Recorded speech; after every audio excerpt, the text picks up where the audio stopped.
Hello ladies and gentlemen, this is Rei-Lin bringing you another tank review. This time it's the Tier 6 Premium Main Battle Tank, the MBT-70. This is one of the more expensive premium tanks in the game.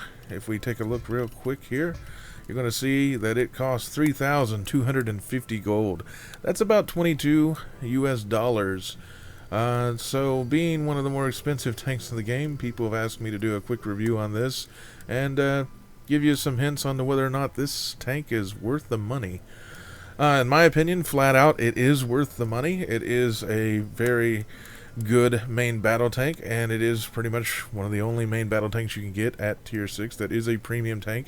So, how does it stand up against other Tier 6 tanks that are not premium tanks? That's why I've got the XM1 sitting here, and we're going to do some comparison shopping here. Starting off, it's an American tank versus an American tank. The MBT-70 is kind of a cross between an American tank like an Abrams and a German tank like the Leopard. It gets a little bit of the good and the bad from both sides of that equation. So we'll start off. We'll take out and look at the damage. Now keep in mind, I actually don't own the XM1 yet, but I do own the MBT-70, so these stats on the MBT-70 are reflected in my crew and my consumables and my retrofits. So just keep that in mind when we're dealing with these numbers. Basically, a stock XM1 has 339 damage and 303 millimeters of penetration. Obviously, those numbers would go up if I actually own the tank, if I had some retrofits on there and everything else. But as it stands, the MBT-70 does 513 damage per shell at 381 millimeters. Significant increase, nearly 200 more damage and 80 or so millimeters of penetration. However, even a stock XM1 is almost matching the DPM 2542 of the MBT-70's DPM of 2696. So it's not even that far off, even stock.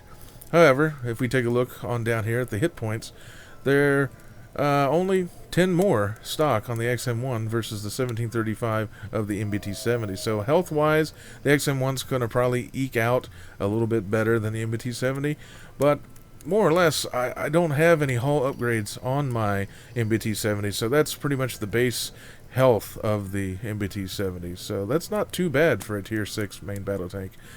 The hull on the XM1, 255 in the front, 100 on the side, 55 in the rear. Just slightly better than the MBT-70 in the front at 252 millimeters. Better on the sides at 75.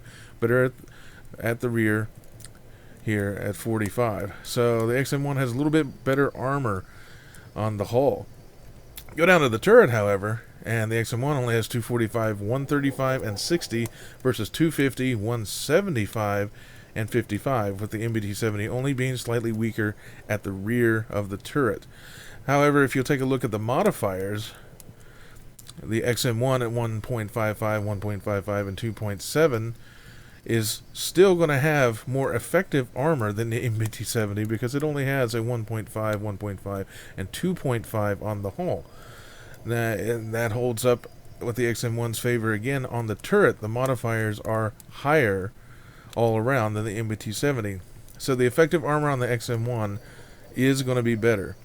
But that's just the stock. It's going to get even better once you start throwing some upgrades on it. So the MBT-70 probably not measuring up armor-wise to the XM1.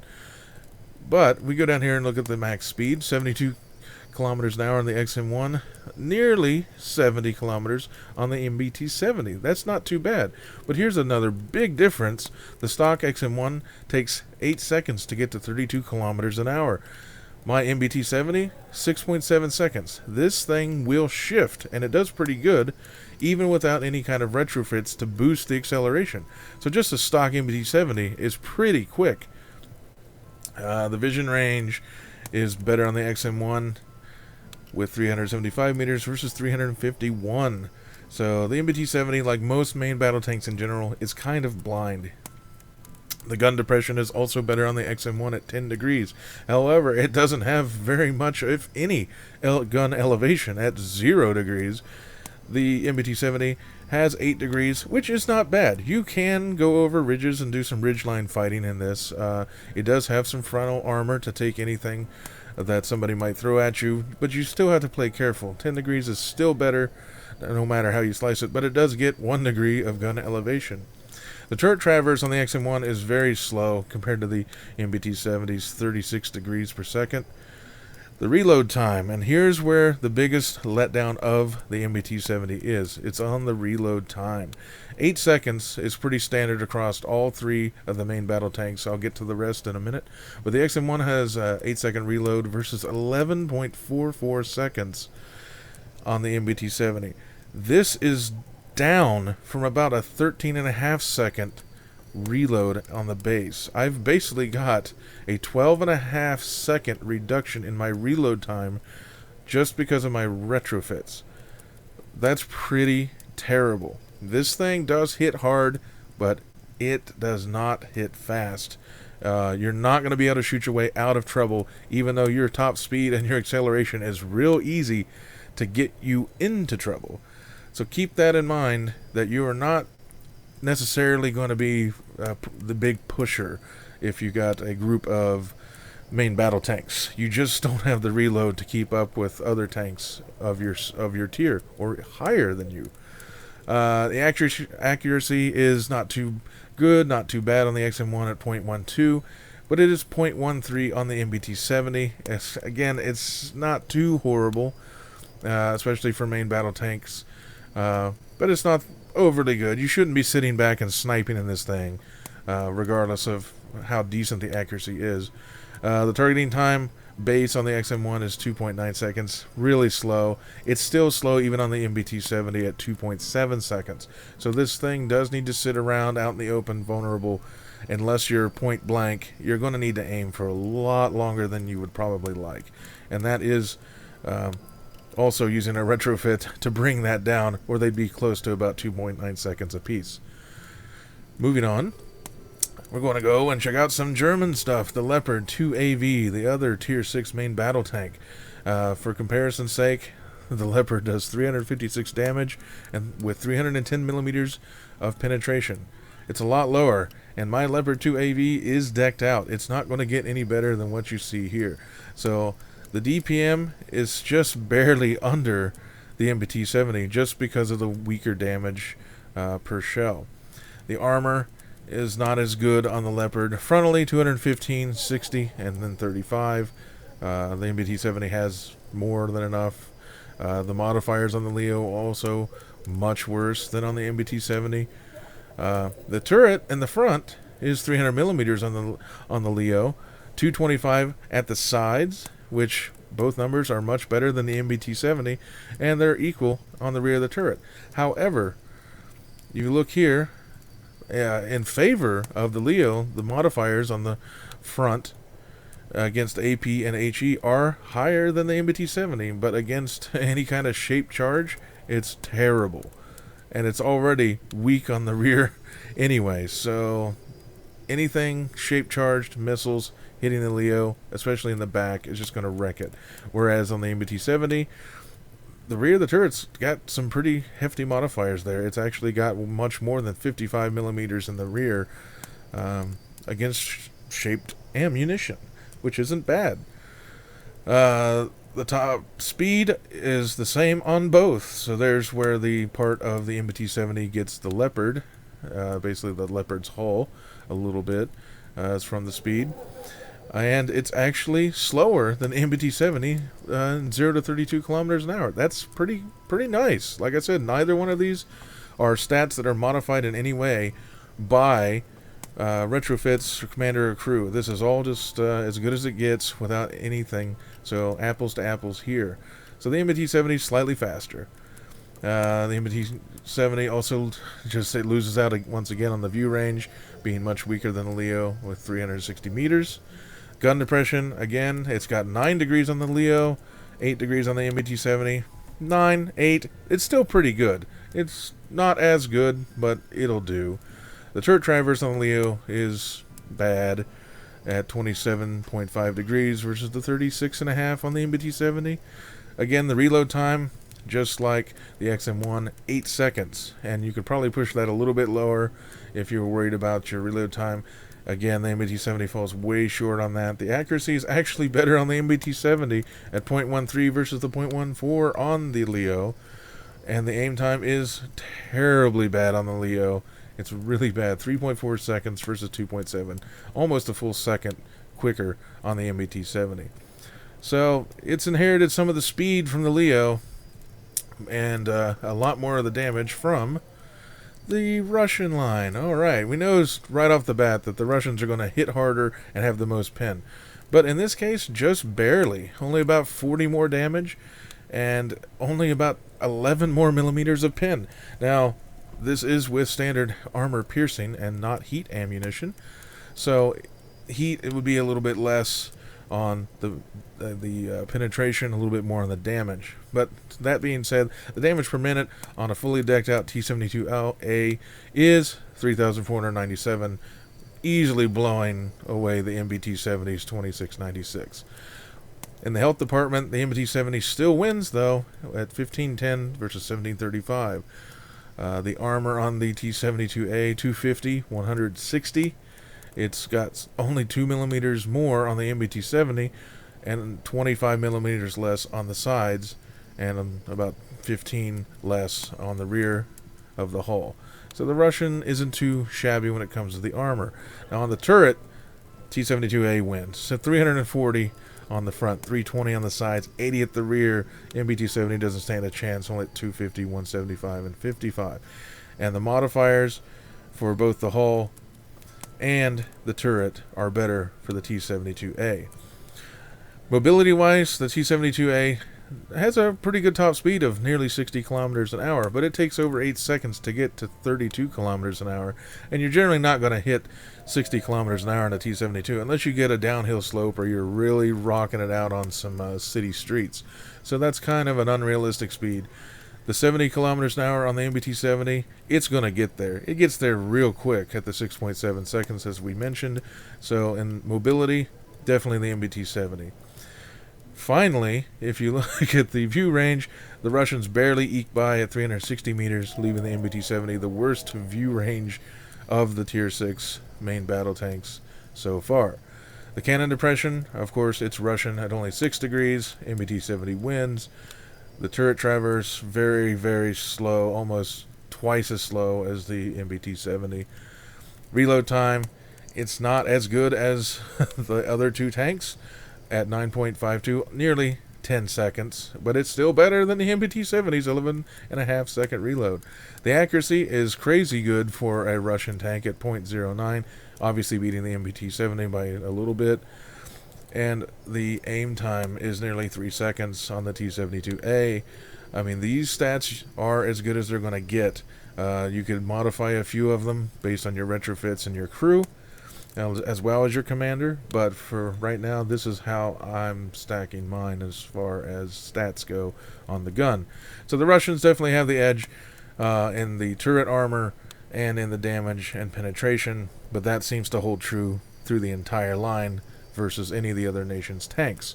So with that being said, I think that this tank is still very good. Just the angles on the turret, the angles on the hull, even on the side, it trolls people to no end.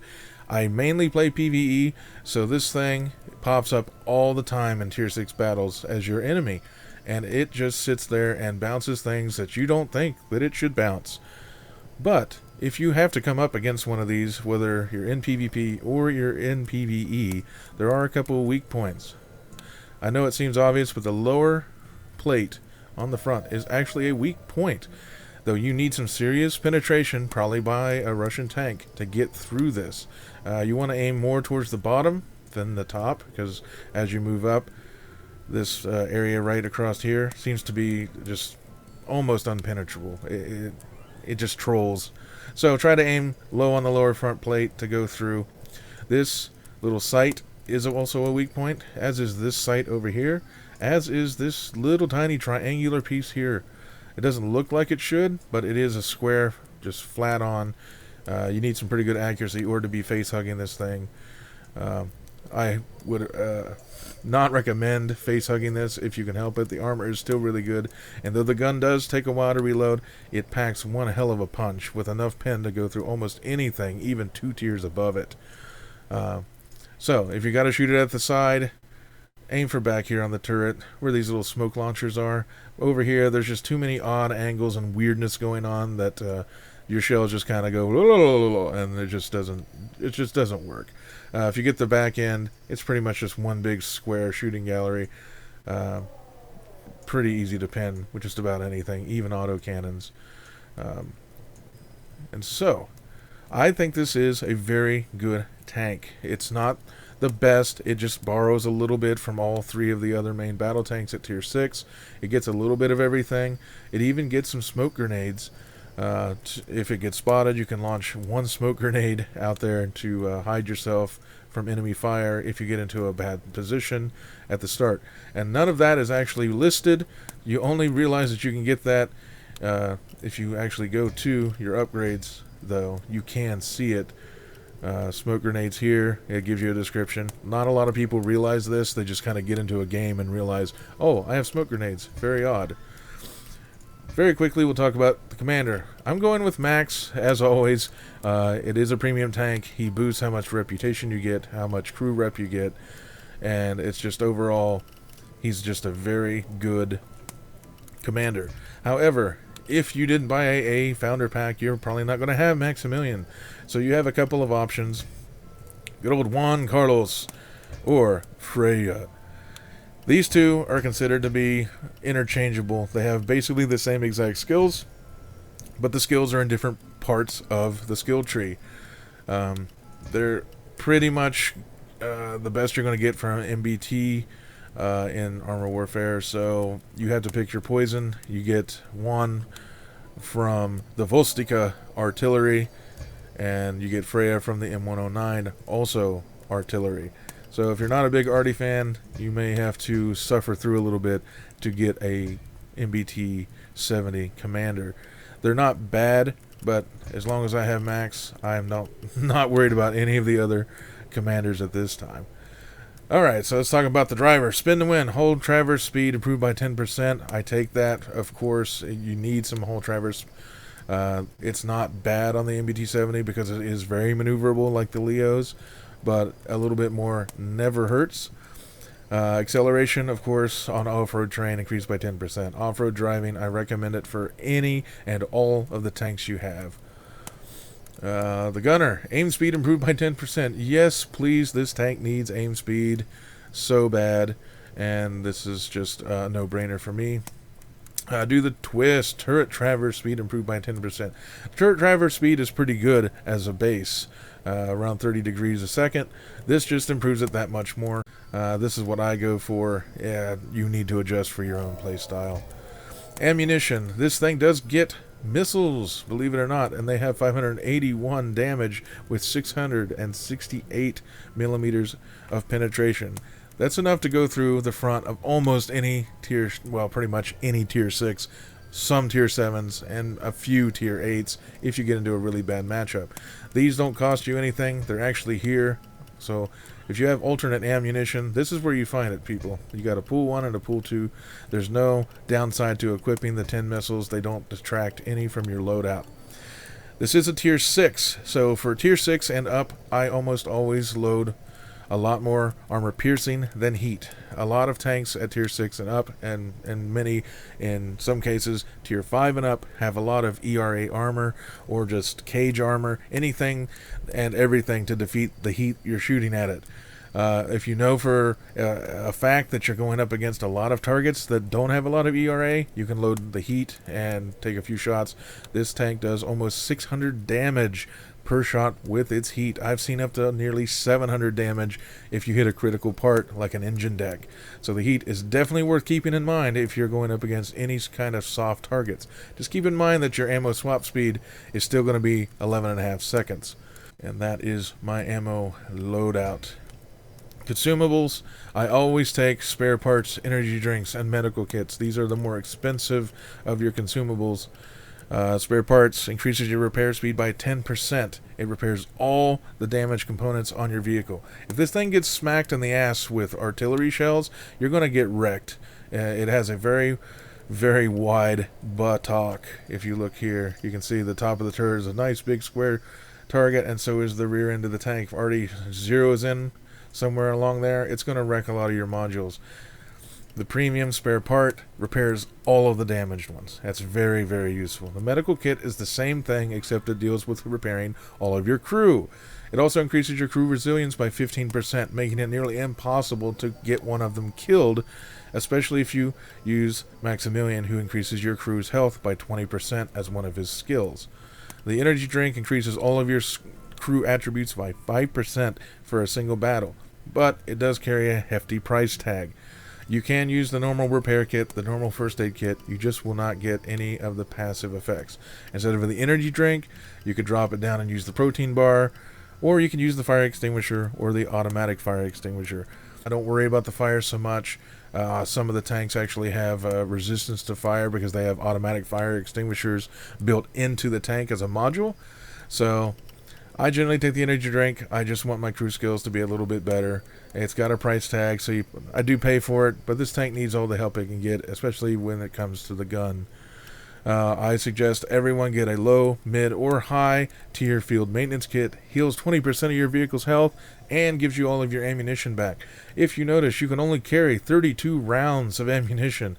This thing is going to run out of ammunition if you get on a few maps that actually take a little while to do. Rolling Thunder or Ghost Hunter. A lot of stuff to shoot at, and even though you don't reload that fast, it's more than fast enough to run you clear down out of ammo. So you may end up having to use your maintenance kit just to reload, not so much for the health regeneration, so keep that in mind. Retrofits, my favorite part. Now, off the artillery, the Volstica, you get your first Mark I gyroscopic stabilizer. It increases or decreases the reload time and aim time. Both things are very good, especially for the MBT-70. This is good for any tank that has bad reload and bad aim time, but especially on this tank. So once I unlock the Akitsia and the PZH-2000, I can increase those numbers even more and make this tank just a little bit faster in both regards to aim speed and reload time. Experimental propellant. I went down the Russian line, so I've got access to Mark III, a 7.5% damage increase. This thing already hits like a truck. There's no reason that you should make it hit a little harder. This is, of course, up to you. You may want to improve the aim speed and the reload even more than just worrying about the damage. You might think, okay, the damage is good enough, but I need to get the reload even lower. You can do that. I'm definitely going with the advanced thermal sleeve. 6% reload time reduction is awesome, and once I unlock the Mark II, the Centauro, I'll get that down to 7.5% faster reload time. So all of this is going to add up to getting this thing down into the sub 10-second reload range, which is just a little bit more manageable. Still not the best, but it will work in a pinch. And that, in a nutshell, is the MBT-70. It's a pretty good tank. It's very, very maneuverable. It has really good armor on the front and side of the turret and the front of the hull. It has a big-ass gun, and it can actually hurt a lot of higher-tier tanks. And let's just see how well it does in some gameplay. See you on the battlefield, guys. And we're on the map called Life Jacket. I'm playing it on medium difficulty just because when I went to queue for this game, the hard mode was Rolling Thunder. I didn't think that the map here that I was showing needed to last for 25 minutes, so to speed it up, I picked a little easier map. As you can see, the acceleration on the MBT-70 is pretty damn good.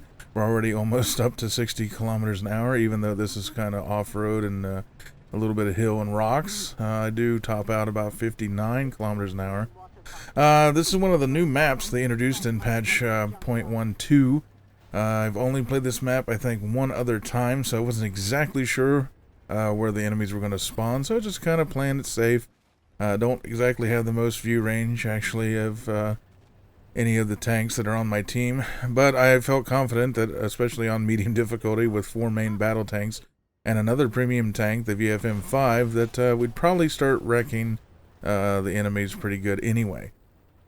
We saw the BMD2 came around the corner there, just kind of barreling towards the cap. It seems like the Obsidian has made it to where most of these enemies start heading for the cap to actually try to cap now, as opposed to hanging back and not really trying that hard to get to the cap. But anyway, it was his mistake, and he is dead. We had the AMX 10P90. I tend to focus those first when I see them, especially in PvE, because they do have a very good gun. It's a very hard-hitting, fast-hitting tank, and it looks like my frame rate derped a little, and I still ended up hitting the T72 anyway. So, of course, it was the side armor, so I went right through it. I'm not loading heat pretty much at all during this entire game, because it's just we're running into a lot of tier 7s and tier 8s, so I opted not to use my heat and risk wasting a shell that just does nothing. Kind of tearing it up here. They got a T64 that just took out the 2AV. I finished off the VFM5, and which is a light tank. So anytime that you can take out a VFM5 or a AMX 10P Pack 90, you probably want to do so if you can. Very dangerous tanks, very good guns, very good penetration. The VFM and the Stingray line is actually one of the few tanks that I fear to fight when I'm in my main battle tanks. They always seem to penetrate me no matter how I tend to angle my tank. Again, I wasn't sure exactly where the enemies were going to spawn, so I was just kind of playing it safe, hanging back, letting the rest of my team kind of move forward. We're all kind of moving up together. This is actually a pretty good team. We only end up losing, I think, one person by the end of it. And anytime you can do that, even on medium, that's always a good thing. Just kind of seeing what happens here. The time started, the cap circle moved. Looks like Stingray spawned. I don't even really have to wait to aim. I just kind of derp him in the side. And then stuff started to appear. I got an XM1 back in the back. Now here you're going to see the accuracy on this tank. It's not bad. I mean, I'm at 170 meters when I took that shot, and it pretty much went exactly where I was aiming for the lower plate of the XM1. They have nerfed that tank recently, so the armor isn't quite as overpowered as it was a couple patches ago. And then, once again, I aim for the lower plate, go right through again. And somebody else, I think, finishes him off. You can see the longer reload time on this thing really sucks. There's a couple of shots I would have wanted to take, like here. Luckily, I shoved my frontal turret right into his gun barrel, and he does bounce. But I'm still reloading, He reloads and takes a shot and takes a little chunk out of me. Just one of the big downsides. Now here's a derp moment. Not only is the computer derp, but I go ahead and derp, trying to back around. I thought I had a little more room. Trying to swing my turret around, just don't make it quite in time, and he gets a shot into the turret's side. But that was a Leo 2 AV. They do have decent damage and penetration, so it just went right through. Was looking to help out on the T80 and stuff that I saw coming in the distance there, but then I saw the Leo 2 A5, which is basically a really hard tank to go through, especially from the front. But while he's showing his sides, I was going to try to help out. Right there, I have no idea what happened to that show. It looked like it hit the piping or maybe the chain link fence. I don't understand how the armor piercing on this tank could not go through a chain link fence and at least tell me that it didn't penetrate if it wanted to derp out. But nope, it just decided no. I bounced off the lower plate of the T80. Those things are actually not as monstrous as you think, but apparently RNG was with that bot on that shot. Usually you can go through the lower plate of any of the Russian tanks, even the T90 and the T90 MS. You just have to have very good accuracy and aim really low on the lower front plate. But my team finished him off. We did lose one person, but we've still got a lot of firepower and armor. Everyone's health is pretty good. I'm actually the lowest of... Well, I guess the T64 is actually a little bit lower than I am. But I'm just preparing here. In 15 seconds we get to derp around. This is one of the maps, even though it's a new map, that they haven't figured out that maybe once you've killed all the tanks in the final wave of whatever's attacking you, that they should go ahead and just move the circle I know this is just a little bit of a buffer for people that may not know what's going on or have tanks that don't do quite as much damage as the ones that we have, so it's not that big a deal. You used to have to wait much longer on a few other maps. I don't know where the enemies are going to spawn at all. I know the last time I played this map, this seemed like a decent place because I'm protected on both sides by the walls. So I just decided to hang loose here and see what gets spotted. Doopy-doopy-doo. Waiting and waiting. A little more waiting. Aha! Something finally popped up on the radar. And it looks like it's a Stingray 2. Stingray 2s, like the VFM5 and the Stingray, very good guns, high penetration. But this little weasel actually started attacking me.